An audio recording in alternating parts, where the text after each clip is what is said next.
before. Mineski's?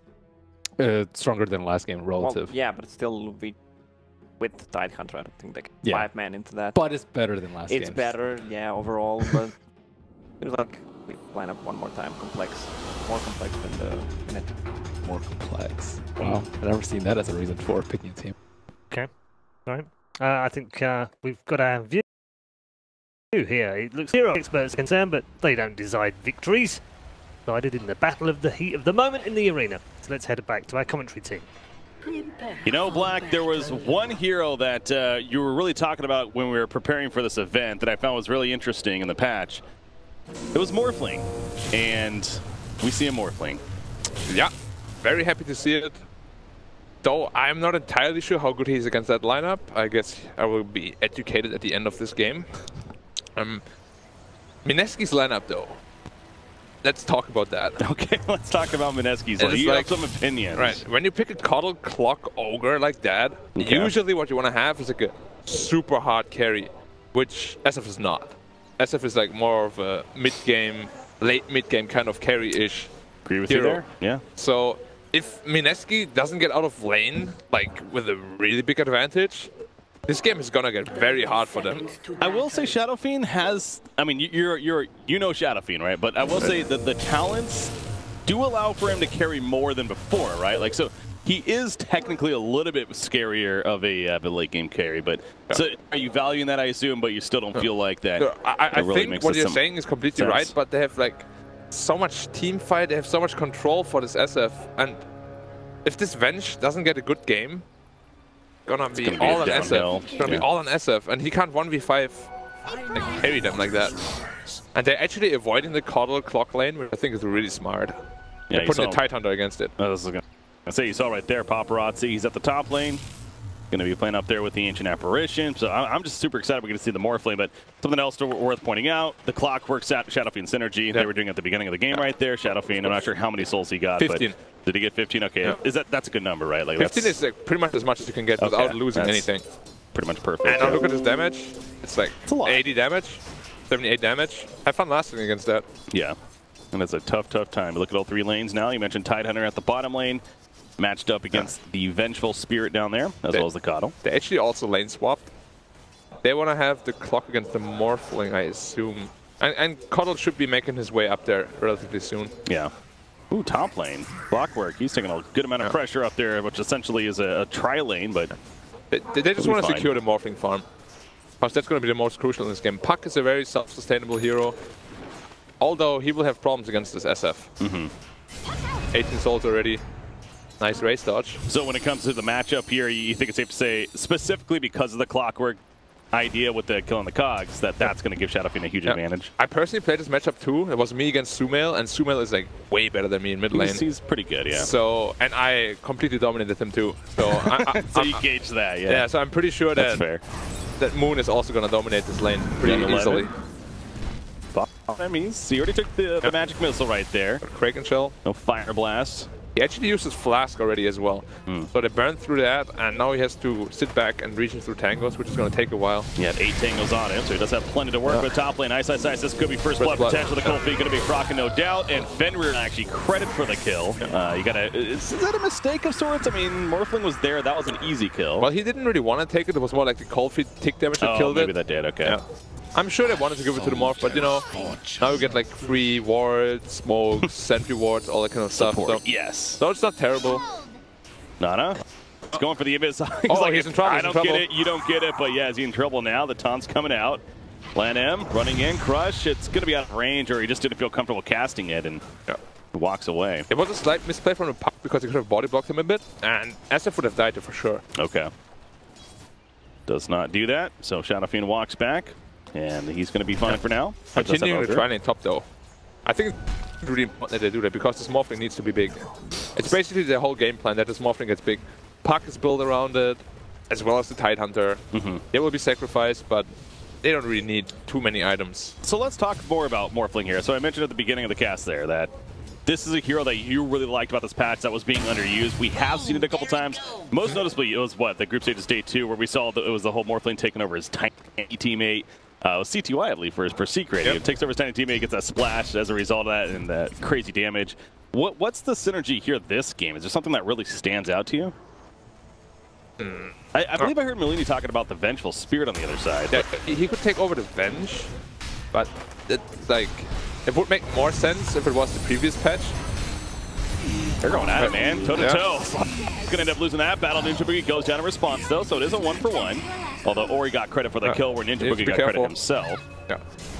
Dodge. Oh, nice raise cancel.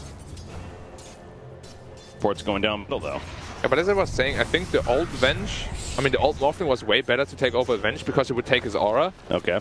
But now it's kind of like, well, nothing really will happen there. I guess it's still strong because it's the main attribute of agility and you still get the aura, but yeah, it's not the tiny synergy. It's not the, something that really stands out here. It's nothing like really amazing. Maybe take the Ogre, Bloodlust yourself or something like that. I don't know. Okay, yeah, I guess that's something. Yeah, it's one of those, we're going to have to wait and see, because obviously Vici Gaming, very experienced team, Paparazzi, arguably one of the best carry players out there. Something tells me they know what they're doing, right? Like this isn't... he can also take his teammates for mobility, though. Let's say he takes a puck, he can orb, he takes a slaughter, he can splint through the river. There doesn't have to be that one hero is what you're getting at. It's like situational. Yeah. Okay. I think there's nothing like super amazing here, but definitely a lot of stuff you can use. Of course, he has 9 heroes you can choose from. Yeah. Potentially, and... Bottom. Young 11 dead. This time he's living life a little bit too much on the edge. Anchor Smash not going to save. A nice job with the Illuminati. Yep. AKA Illuminate. I know, guys. Calm down. Jabs. Credit for the kill. This puck is doing a lot better than I thought he would, though. Tied with CS almost. Yeah. Ori is a good player. That he is. 23 and 22. Nana here on the Shadow Fiend against 19 and 4. On puck. That's a lot of denies, man. I guess that's true. So it's really 26 and 7. Yeah. Think about it that way. Yeah, good point.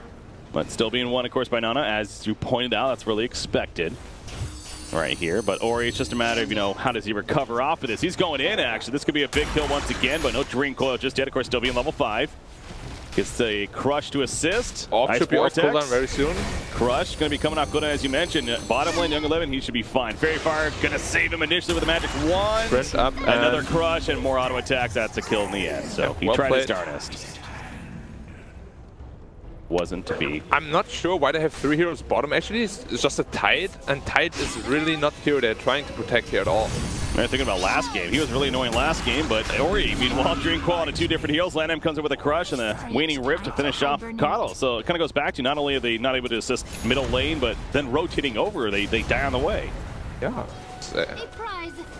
I'm trying to think what Mineski actually wants to accomplish with this lane setup. Yeah. Because Morphling is free farming, your SF is getting pressured a lot, and in turn you get like a poor Tide Hunter, but he doesn't need to be very rich in this game. He can just go Mana Boots into Blink, he will still have the same impact. I guess it secures the farm at Vengeful, which is what you were saying. They need a good start at Vengeful, right? So, but can Vengeful do just fine against Hedon herself, I guess? So. Wait. They're going on him again. He's actually just going to be that guy. No Dream Coil, doesn't matter. That damage increase from the auto attacks of Ancient Apparition is so good. You see the big issue with what I said about SF earlier already? If you don't have support heroes that can really protect him or save him, he's going to have a really rough time. And it should be the Ogre taking the ganks for him. But even then, it's not really good because you're still going to feed the puck kills.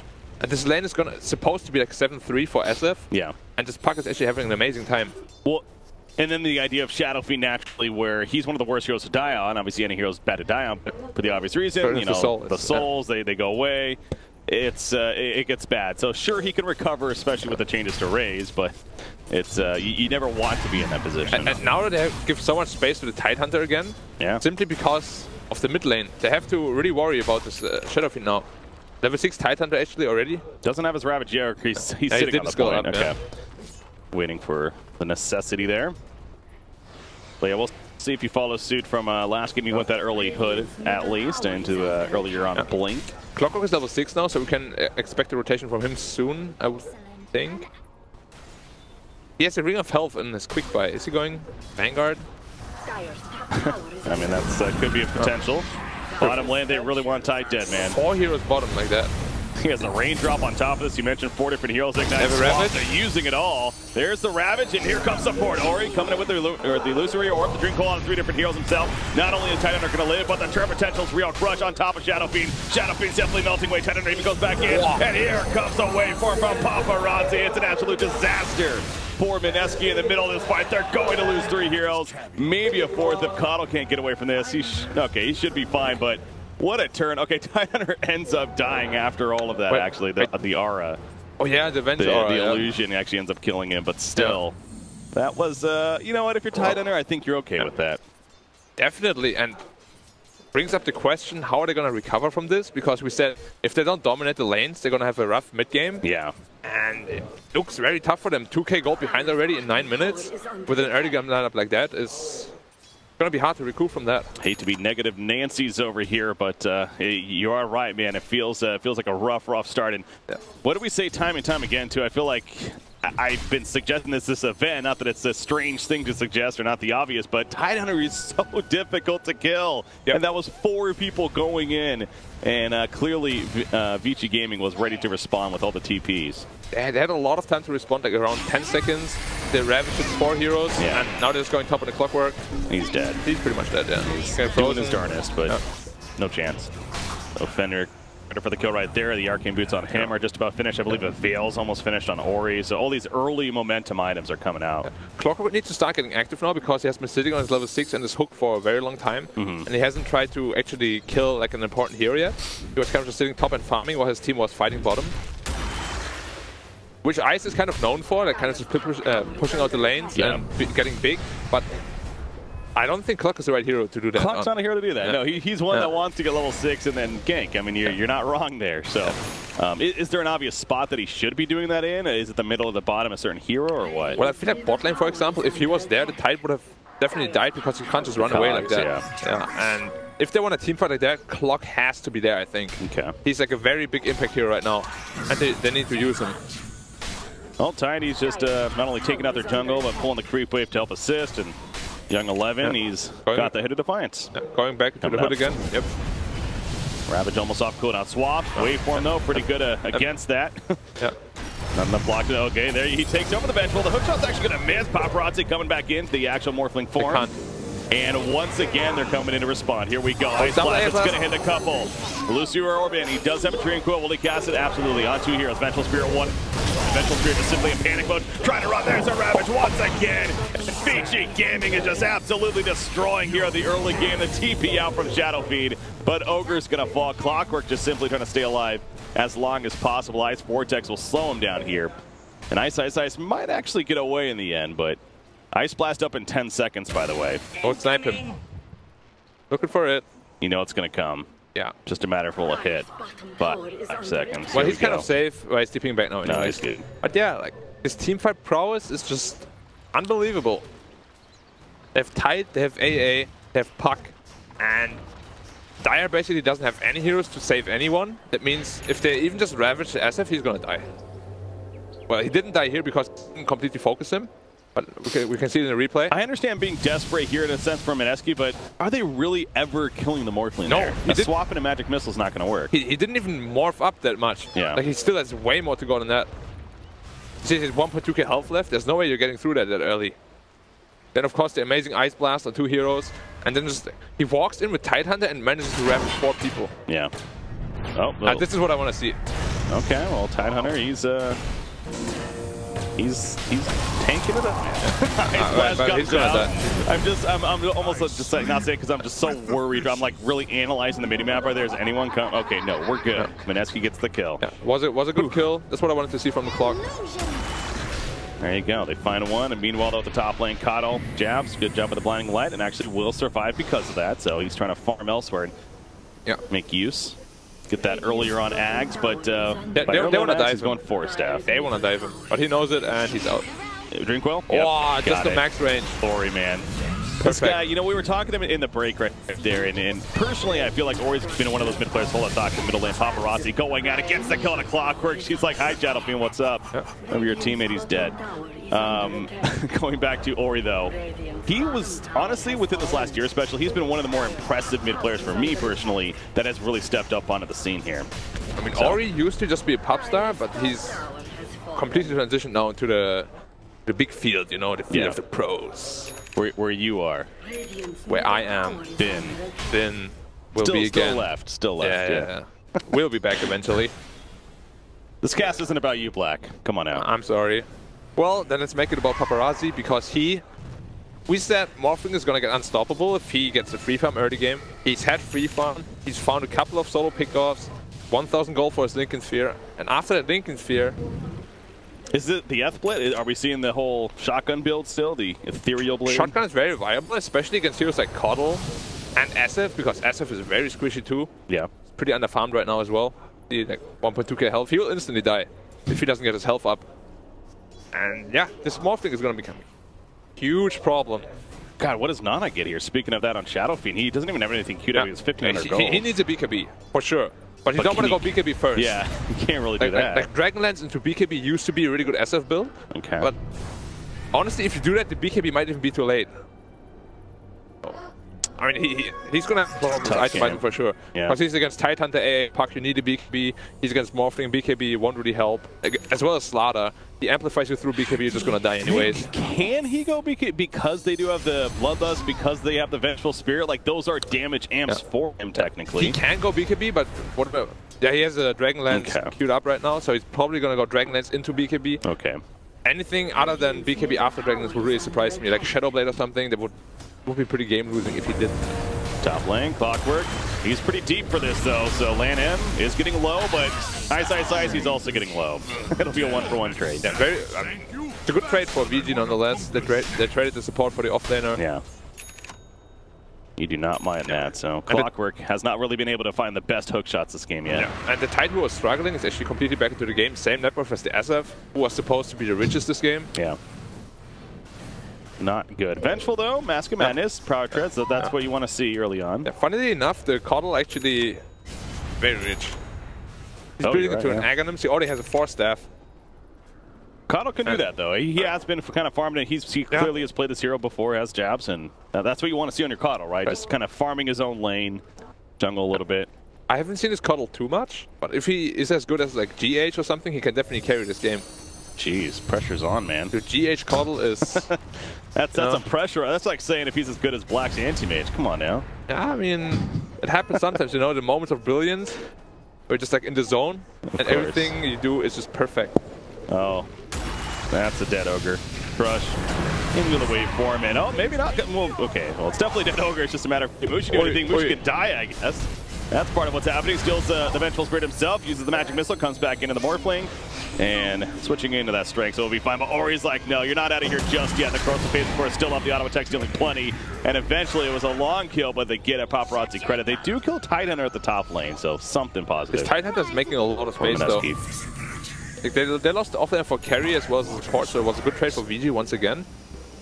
And what I wanted to note is Paparazzi is actually one of the only heroes who really, players who use the new morph to its fullest. In like middle fights, kind of swapping into that, you think? Or by the way, that's a... Is this a turn kill? Nah, he's not gonna die. Okay. Or is he? Ori. I missed the orb. Yeah. If he didn't miss that, SF would have died, but it was a very like sticky spot to go into anyway, so it's kind of risky. But yeah, what I was talking about is in the middle of a fight, he takes over like whoever, and then gets damaged quite a bit, and then morphs back, because the last patch introduced that he gets back to full health if he morphs back to... just if he morphs back to the original form, right? Yeah, and he abuses that like a lot. I haven't really seen other players do that as much, so I'm really happy that he read the patch notes, I guess. That's what you're pointing out, yeah. He actually has practiced this before, thank God. That's, you know, we really hope for that. Yeah. He is going into the shotgun, by the way. Almost Ghost stepped up on him if he chooses to go for that first, which most players do because it gives a lot of good stats.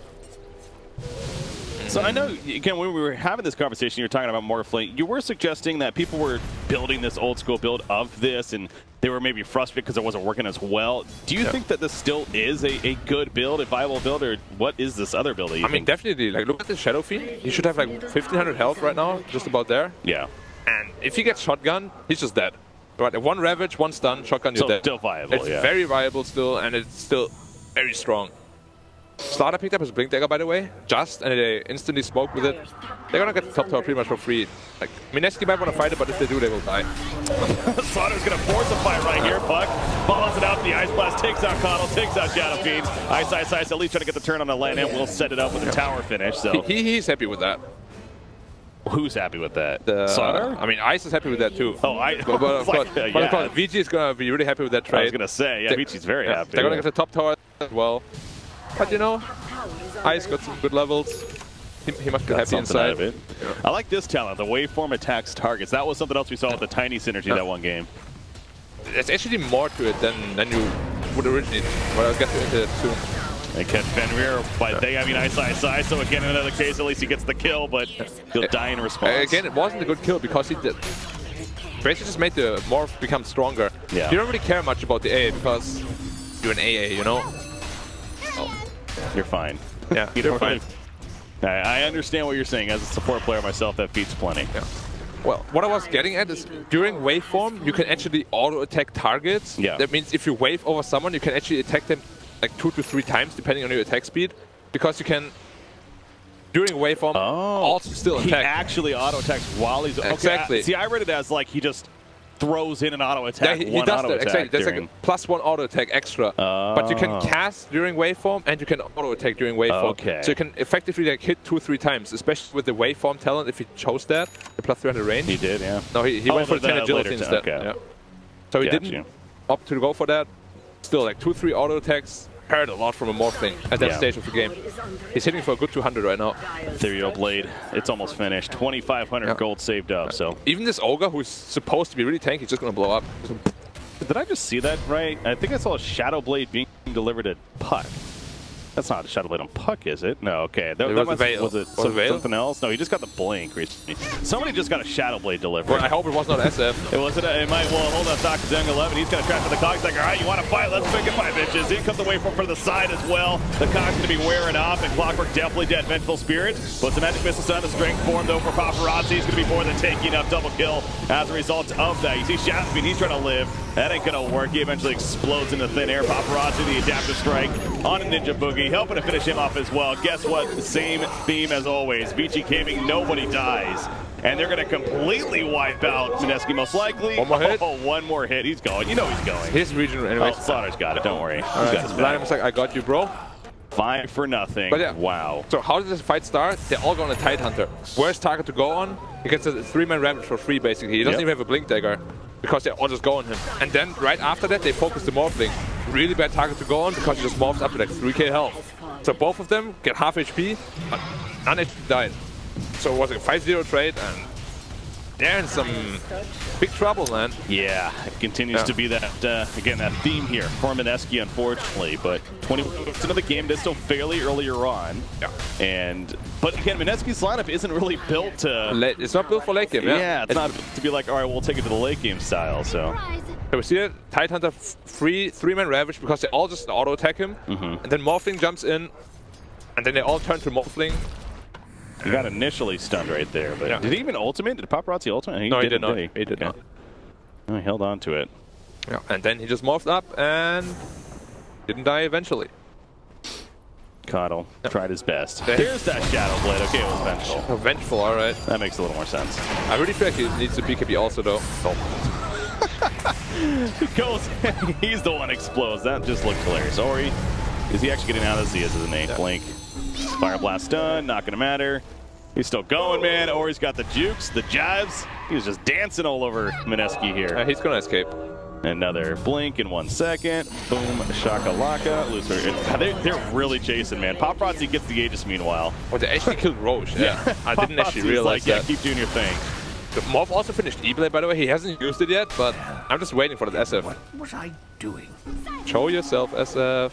Expose yourself to Morphling. BKB's almost finished, at least. Yeah. So I'm surprised the Venge didn't go for BKB because he can't really teamfight now with the Shadow Blade. Yeah. They have to try to go for pickoffs, which is hard against Tide, Puck, and Morphling. But that's what he chose to go for, and he has to make it work somehow now. If he goes this and straight into Silver Edge, does it make more sense? Like maybe to break the crack and shit? Like. But the thing is, Tide is not the only problem they have. Like even if they kill Tide, they're still gonna deal with the Puck and Morphling. And they need to be able to teamfight better. Morphling. I really like EG's lineup, man. They have like everything. They have objectives, they have tower push, they have teamfight, they have late game secured. Lanham is the captain.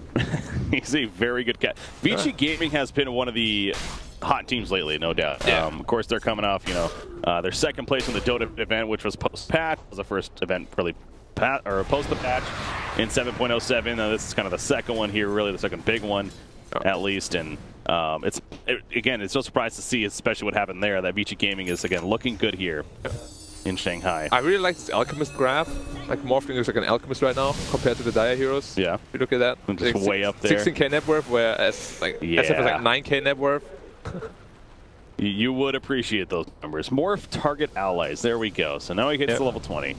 So now he can, I don't know, take Slaughter, I guess. It's like, what does he do? I mean, sure, he has the option now. That's the good thing. Ori? He's fine. It's just a matter of what he does with it. Morphling's dipping in. He wants a shotgun. Nice is trying, man. There's the shotgun and there's the dead ogre, and they want more. And that was without Adaptive Strike, by the way. That was just a shotgun. No. Yeah, that's a lot of damage. Yep. Yeah, they got to be worried about that. So yeah, very, very failed gank there by Mineski. Again, they try, but it kind of goes back to your point. It's like they have the Shadow Blade, they need a gank. Who do they gank though? And Puck was one of those. It's like, can they really gank a Puck? We kind of find out the answer right there. It's just so difficult. Fenrir's going to be swapped. He just Ice Blast immediately in the face. Puck he may end up dying right here, but yeah, they're going to go for a turn kill. As there's that crush hitting. A nice job with the blinding light pushback initially. Illuminate on through. Keeping Vengeful Spirit alive for the time being. Actually going to turn land him as well. So. Yeah. 2 for nothing. That's positive for Mineski, actually. All credits to Mushi. The Puck TP was cancelled because he killed the creep he was BOTing on. Oh, that's what that was. Okay. That's why Slaughter also went in, because if Puck is there, they will actually just turn the fight around and kill all of them. So well played by Mushi. But again, they're like trading for a mid-tier 2 tower.